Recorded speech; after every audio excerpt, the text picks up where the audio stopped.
Hello everyone, it's Seth, probably better known as Saffron Olive, and it's time for another Brewers Minute.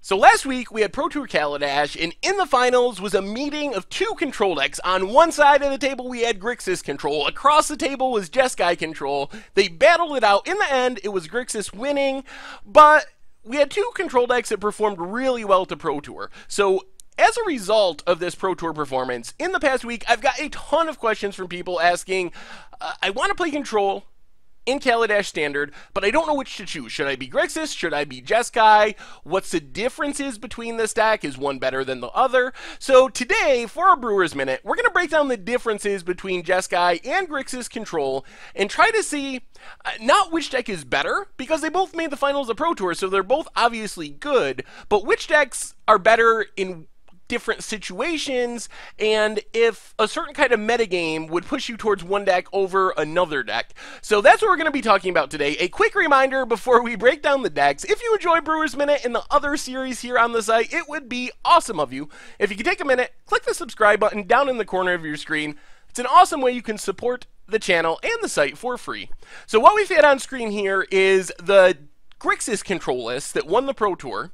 So this is one of the decks we're going to be talking about. The second deck we're going to be talking about is the Jeskai control deck that finished runner-up. It lost in the finals. So the first thing to know about these decks is they are both blue-red with a splash color. So either deck, in theory, can play whatever blue cards it wants, whatever red cards it wants, but then Grixis only gets black cards, and Jeskai only gets white cards. So while we will talk a bit about the differences in the blue and red cards, a lot of the time we're going to focus on what does white give you. If you're playing a blue-red control deck, what do you get from playing white cards as your third color?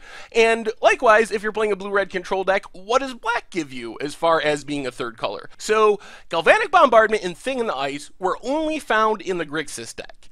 And these cards, while they technically could be played in Jeskai, they were only in Grixis, and these cards show a focus on beating aggro decks. Galvanic Bombardment gives the deck 1 mana removal, which is something the Jeskai deck is missing. 1 mana removal is a big deal, helps the deck fight aggro better. And then Thing in the Ice is similar. It blocks early game threats, like Toolcraft Exemplar, any ground creatures in the early game, and then eventually it flips around to a huge threat. Plus it gets to bounce everything, which can be relevant in some matchups as well. So this is kind of one of the unique things about Grixis, is it's really focused on beating aggro decks.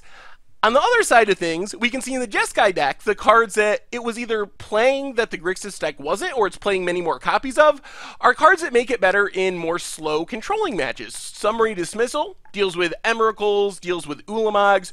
Torrential Gearhulk, another powerful late game threat in controlling and soul matchups, but if you're getting run over by Toolcraft Exemplars, probably a bit slow. And then it has the full 4 Glimmer of Genius instead of just 2. So Grixis at the Pro Tour was set up to fight aggressive decks, and Jeskai was more set up to fight control decks, at least from what we can tell from the blue and red cards that either deck could have played, but both decks did not play. So what about the splash colors we were talking about? So what does black give you? If you're going to be blue-red control, what black cards really push you in that direction? So first off, you get more removal. Unlicensed Disintegration, To the Slaughter to hit Planeswalkers, Essence Extraction, a little incidental life gain. However, white cards give you kind of the same thing. You get a bunch more removal. Quarantine Field hits Planeswalkers. Blessed Alliance gives you some life. You even get a real Wrath. So I'm going to say that the removal isn't really a reason to go Jeskai or Grixis. The options are fairly comparable. So it's not like, wow, you get so much better removal if you're black, or wow, the removal in white is so much better. Having a Wrath is nice, but it's still questionable in a vehicle format. So I'm going to say that removal is a wash, and that doesn't really push you one direction or another. But what cards might push you in one direction or another? Well, for Grixis, Painful Truce and Transgress the Mind are the two big ones. These cards are really awesome in the deck because, as we were talking about, the deck is set up to fight aggro, but Painful Truce and Transgress the Mind help in control matchups as well. These are the two big reasons to go Grixis over Jeskai. As far as the sideboard, either deck could play Weaver of Lightning, but only Grixis did play Weaver of Lightning, and that's because it's a better Weaver of Lightning deck. The white deck gets Wrath that would kill the Weaver. Some of its removal is enchantment based, which doesn't trigger Weaver. So while you could put it in your sideboard, only Grixis can fully take advantage of the very powerful sideboard option in Weaver of Lightning. What does white get? White gets a couple of powerful options that black doesn't have: Archangel Avacyn and Dovinbon. The thing is, these cards are best in control matchups. We saw Dovinbon die a lot to Smuggler's Copters.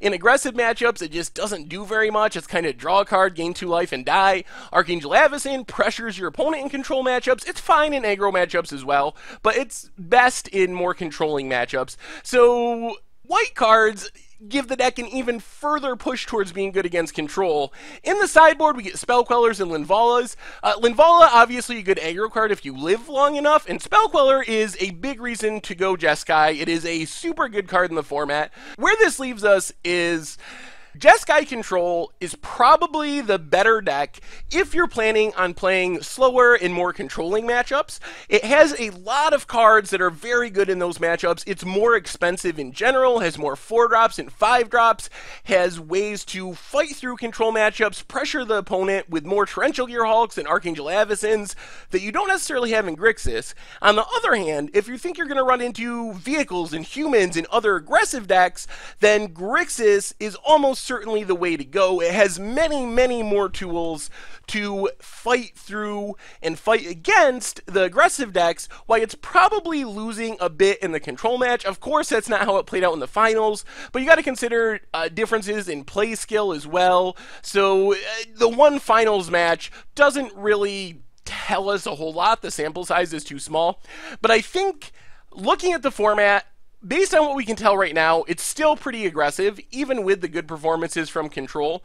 So I would lean towards Grixis right this second, because I think aggro is still a huge part of the format. That said, if we start to see more control decks and more control mirrors and more green-black delirium and less red-white vehicles, then I would be quick to switch over to Jeskai, because it has the better tools to fight in control mirrors and even against slower mid-range decks. If your local meta is super fast still, stick with the Grixis control deck, but if it's slow, peck in your Spellquellers, your Dovinbons, your Archangel Avacyns, and splash some white mana to go with your blue-red base. Anyway, that's been our Brewers Minute for this week. Thank you very much for watching. I hope you enjoyed the video, and I will talk to you soon.